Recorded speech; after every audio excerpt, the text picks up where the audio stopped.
folks who can tell us something are right here, gang, all right? Now, you can talk about adoption. Ma'am, I assume you're up here to talk about transmitted sexual diseases? Go ahead. Give me your first name. My name is Jane. Hi, Jane. How do you do? I have 2 adopted children, both through Spence Chapin in New York City, both adults now.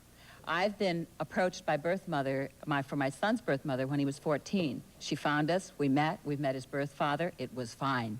When my daughter turned 18 and her birth mother hadn't searched for her, we decided we would do it, and we did. And within a week, we found her. She's right here. My daughter is here. Where's your daughter? Okay. Miss your daughter's birth mother? Come here. Come here.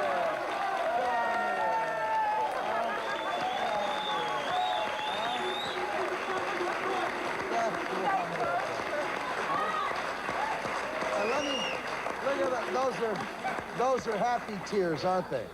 Now, this is your mom, and this is your biological mom, and she's got some happy tears, too. I mean, God's sakes, this thing's turning into the Oprah Winfrey show.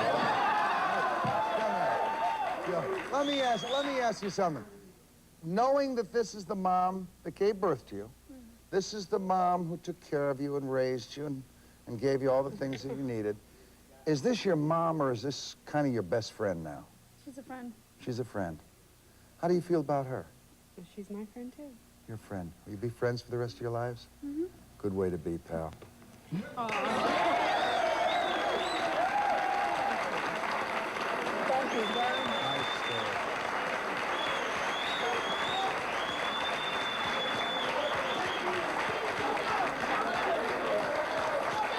All right, don't turn me into softy. Give me some crap now, man.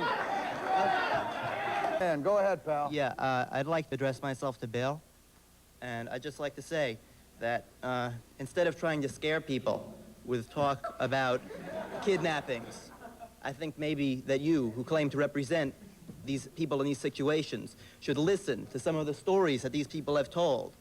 And just realize the error of your ways, and realize that when a child reaches the age of 18, they certainly should have the right to find out where they came from and who their children were.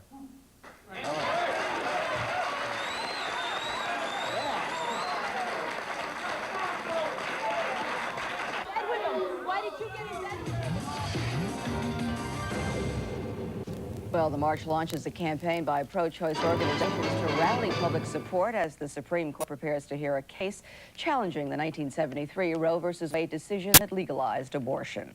Well, hundreds of people wrapped a red ribbon around a Manhattan hotel today at a symbolic gesture of the red tape they say keeps adopted children and their natural parents apart.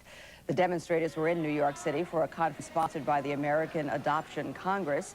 The marchers say adoptees and their birth parents are denied important information about their backgrounds by laws that keep birth records sealed. The protesters say the lives of adopted children and their birth parents are often riddled with questions and pain that can only be dissolved once they find each other.